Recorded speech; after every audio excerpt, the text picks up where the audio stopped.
Video என்னன்னு பார்த்தீங்கன்னாக்கா, routine work. வெளியே வேலைக்கு போயிட்டு வந்து ஈவினிங் வந்த உடனே என்ன பண்ணுவேன், துணியெல்லாம் எடுத்து வாஷிங் மிஷினில் போட்டு எடுத்து காய வச்சுற வேலை. அதை நான் தான் பண்ணுறது. அடுத்து பார்த்தீங்கன்னா, வாஷிங் மிஷின் எல்லாருக்கும் வீட்டில் எல்ஜி இருக்குது. எங்கள் வீட்டில், உங்கள் வீட்டில் என்ன இருக்குது கமெண்ட் பண்ணுங்கள். அடுத்து வந்து இந்த அம்மா பாத்திரம் விளக்குற அம்மா என்ன பண்ணோம், விளக்கி வச்சுட்டு போயிடுவாங்க. அதை எடுத்துகிட்டு வந்து உள்ளே வச்சுட்டு 2 அண்ணன் கூட ஃபுல்லாக கழுவி வச்சுட்டு போவாங்க. பாவம், நோ ப்ராப்ளம், காசு கொடுத்துட்றேன். அதனால் ஸ்டவ்வெல்லாம் க்ளீன் பண்ணி வச்சுட்டு போவாங்க. காலையில் அரிபரின்னு சொல்லிட்டு ஸ்டவ்வை ஒரு நாஸ்தி பண்ணி வச்சுட்டு போவேன். ஆனால் அந்த அம்மா அழகாக க்ளீனாக நீட்டாக பண்ணி வைப்பாங்க. இது குட் ஓல்டு, எப்படியோ ஒரு 20 இயர்ஸ் ஆகுது அந்த ஸ்டவ். அது ஒரு லஞ்ச் பேக்கில் இருக்கிற டிஃபன் பாக்ஸெல்லாம் அப்படியே இருக்குது. அதை நானும் தான் கழுவணும் நாளைக்கு. அடுத்த டிஃபன் பாக்ஸெல்லாம் கழுவி வைக்கிறதுக்காக தனியாக ஒரு டவுன் வச்சுருக்கேன். பிளாஸ்டிக் டப் ஒன்று இருக்குது. இதை நான் அமேசானில் வாங்கினேங்க. அந்த ஸ்டாண்டு கரண்டியெல்லாம் மாட்டிக்க ரொம்ப யூஸ்ஃபுல்லாக இருக்குது. அடுத்து பார்த்தீங்கன்னா, இந்த திங்ஸ் எல்லாம் மளிகை திங்ஸ் எல்லாம் போட்டு வைக்க டிரான்ஸ்பரண்ட்டாக இருக்கிறதுக்காக அது வாங்கினேன். அடுத்து இந்த பாக்ஸ் யாரெல்லாம் வாங்கியிருக்கிறீங்க, ட்ராவ் நல்லாயிருக்கு, யூஸ்ஃபுல்லாக இருக்குங்க. இது வாங்குங்க. அடுத்து பார்த்தீங்கன்னாக்கா, நான் பைபிள் படிக்கிற நேரம், ரொட்டீன் ஒர்க்கு. 122வது சங்கீதம். சங்கீதங்களின் புஸ்தகம். எருசலேமே நீ வாழ், எருசலேமே நீ வாழி அப்படின்ற தலைப்பில், ஆண்டவரது இல்லத்திற்கு போவோம் என்ற அழைப்பை நான் கேட்டபோது அகமகிழ்ந்தேன். 123ஆம் சங்கீதத்தில் பார்த்தீங்கன்னாக்கா, 122ஆம் சங்கீதம் வந்து அகமகிழ்ந்தேன் வரும். 123 இரக்கத்திற்காக மன்றாடல். 123ஆம் சங்கீதம் இரக்கத்திற்காக மன்றாடல். அதுக்கப்புறம் 124 இஸ்ரேலை பாதுகாப்பவர், இஸ்ரேலை பாதுகாப்பவர். ஆண்டவர் நம் சார்பாக இருந்திராவிடில் இஸ்ரேல் மக்கள் சொல்வார்களாக. இப்படி டக்குன்னு மாறிச்சு. அடுத்து பார்த்தீங்கன்னா, வீடியோ எப்படியோ திருப்பி எடுத்துகிட்டு இருக்கிறேன், நோ ப்ராப்ளம். 125 இறைமக்களை பாதுகாப்பவர், 126 விடுதலைக்காக மன்றாடல். 126 127 என்னன்னு பார்த்தீங்கன்னா, கடவுளின் அருளும் நலன்களும். 127 கடவுளின் அருளும் நலன்களும். ரொட்டீனாக பைபிள் படிக்கிற வேலை.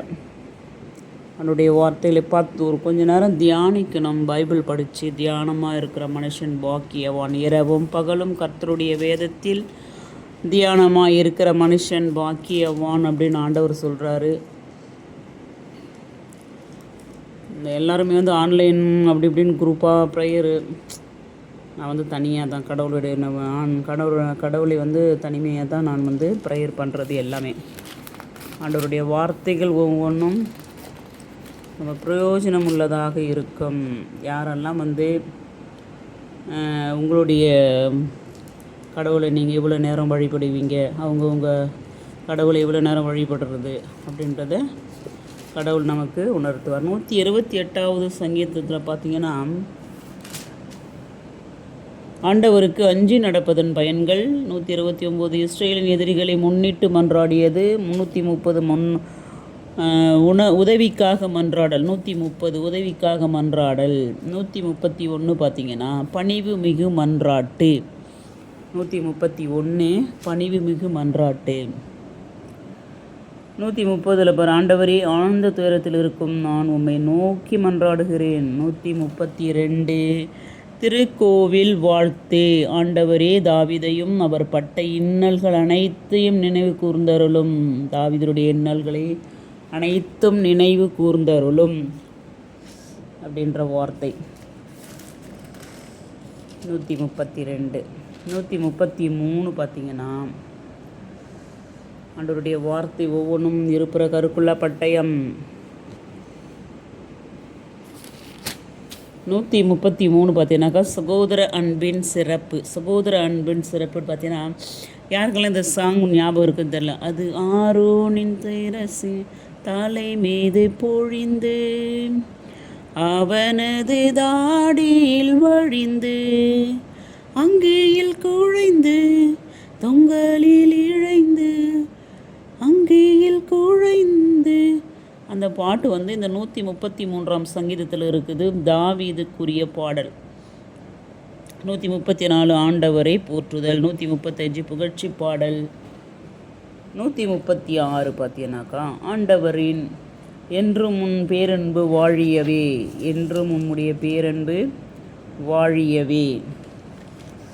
நான் எப்படியோ வீடியோ தப்பாக எடுத்துகிட்டு இருக்கிறேங்க. இப்படி திரும்ப அப்படி இப்படி ரொட்டீன் ஆகுது. No problem.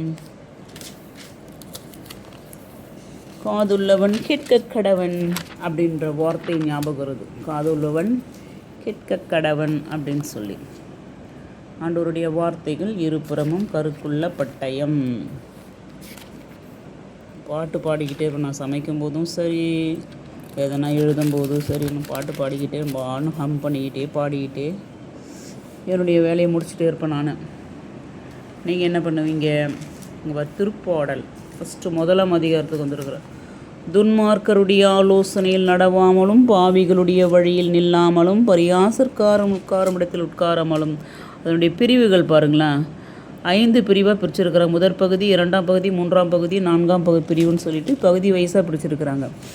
அதில் தான் வந்து ஃபஸ்ட்டு சங்கீதம் பார்த்தீங்கன்னாக்கா எல்லாருக்குமே மனப்பாட சங்கீதம். அது நற்பேறு பெற்றவர் யார்? துன்மார்க்கருடைய ஆலோசனை நடவாமலும், பாவிகளுடைய வழியில் நில்லாமலும், பரியாசற்காரம் அப்படின்ற பைபிள். அதுக்கப்புறமா நான் என்ன பண்ணேன், பைபிளெல்லாம் படித்து முடிச்சிட்டதுக்கப்புறம் டிஃபன் இட்லி நைட்டுக்கு மீன் குழம்பு. இன்றைக்கி வந்து மீன் குழம்பு வச்சேன் நான். அதுக்கப்புறம் நேத்திய பீஃப் கறி கொஞ்சம் இருந்தது, அதை எடுத்து வச்சுருக்கிற. சூடு பண்ணி தோசை ஊற்றி சாப்பிடணும். மீன் குழம்பு, அந்த மட்டன் பீஃப் கிரேவி கொஞ்சம் இருக்குது. அதுக்கப்புறம் காலையில் பார்த்தீங்கன்னாக்கா இதுவரை இந்த ஓட்ஸ் டப்பா இங்கே போட்டு வச்சுருங்க. ஓட்ஸ் காலையில் வந்து ஓட்ஸ் குடிக்கணும். ரொம்ப டயட்டெல்லாம் கிடையாது, நல்லா வெளுத்து கட்டுறது தான். சும்மா ஃபார்மாலிட்டி எல்லாம் குடிக்கிறாங்களே நம்மளும் குடிப்போம் அப்படின்ட்டு. அந்த ஹேவல்ஸ் அப்படின்ற ஒரு ஹீட் வாட்டர் ஹீட் பண்ணுறது, தண்ணி சூடு பண்ணுறது சூப்பராக கம்ஃபர்டபுளாக இருக்குதுங்க. நம்ம வாட்டர் பார்த்துருந்தோம்னாக்கா இது ஸ்டவ்வில் அப்படி வைக்கிறதுக்கு இதில் கொஞ்சம் ஊற்றி வச்சுட்டு நம்ம எடுக்கிறதுக்கு வசதியாக இருக்கும். அதுக்கப்புறம் வெளியே வந்து என்ன பண்ணுறது, கொஞ்சம் நேரம் என்ன பண்ணிட்டு கொஞ்சம் வேடிக்கை பார்த்துட்டு கொஞ்ச நேரம் அப்படி இப்படி வரவங்க போகிறவங்கள வேடிக்கை பார்த்துட்டு நின்று இருக்கிறது. அப்படி தெருவு வேடிக்கை பார்த்துட்டு கொஞ்சம் அப்படியே ரிலாக்ஸ் பண்ணுறது. மனசு கொஞ்சம் ரிலாக்ஸ் இதமாக இருக்கும். வேடிக்கை பார்ப்பது ரொம்ப ரொம்ப ரொம்ப பிடிக்கும். உட்காந்து கொஞ்ச நேரம் மாடியில் உட்காந்து கொஞ்ச நேரம் வேடிக்கை பார்த்துட்டு இருப்பேன். தெருவில் போகிறவங்க வரவங்கள பார்த்துக்கிட்டு. அதுக்கப்புறமா வந்து பார்த்தீங்கன்னாக்கா டோரை க்ளோஸ் பண்ணிவிட்டு, தெருவில் பக்கத்தில் இருக்கவங்க வீடு கட்டுறாங்க. ஸோ அதனால் என்ன ஆகுதுன்னா மண்ணுங்கன்னெல்லாம் கூட்டி செங்கலை போட்டு வச்சுருக்குறாங்க. No problem. பாருங்கள், எதிர் விட்டு இருட்டாக இருக்காங்கன்னா லைட்டை போடக்கணும். பாட்டி மயிலில் போல இருக்குது. அப்புறம் சாத்திட்டு சைடில் வந்து பார்த்தேன், அந்த தண்ணி வந்து ஊற்றிட்டு கிடக்கு அப்படின்னு சொல்லி பார்த்தா லைட் எங்கள் வீட்டு வாசல் எதிர்க்க லைட்டு வாசல் எதிர்க்க நல்ல வெளிச்சம் நல்லா கட்டும். சூப்பராக இருக்கும். பாருங்கள், சைடில் காட்டுறேன் கொஞ்சம் பாருங்களேன். அந்த இது கொஞ்சம் பின்னாடி லாஸ்ட்டாக வெளிச்சம், கொஞ்சம் நடுவில் கொஞ்சம் வெளிச்சம் தெரியும். அது கொஞ்சம் தண்ணி ஏசி மேலே வச்சுருக்குறோமா. எனக்கு வென்டிலேட்டர் இங்கே ஃப்ரண்ட்டில் இருந்த மாதிரி பார்த்தா அந்த பக்கம் எடுத்து வச்சுருக்குறாங்க. என்னடா இது மாற்றி வச்சுட்டு இருக்கிறாங்களே அப்படின்ற ஒரு பதட்டம் வந்துருச்சு. அப்புறம் அங்கேயே ஒரு 2 நிமிஷம் எட்டு ஒத்து பார்த்தேன். சரியாக தெருவில் இருட்டில் மேலே எங்கே இருக்குதுன்னு தெரியல. அதனால் எட்டி பார்த்துன்னு இருந்தேன். நீங்கள் என்ன பண்ணுவீங்க கமெண்ட் பண்ணுங்கள். வேலைக்கு போயிட்டு வந்து என்னென்ன ஒர்க் இருக்குது, என்னென்ன பண்ணணும், சமைக்கிற வேலை இருக்குது, டிஃபன் ஊற்றுற வேலை இருக்குது, இவ்வளவும் முடிச்சுட்டு சீக்கிரமாக படுத்து நல்ல ஒரு செடி வச்சுருக்குறோம். அதுக்கப்புறம் அந்த போட் வாங்கியிருக்கேன். Thank you, may God bless you.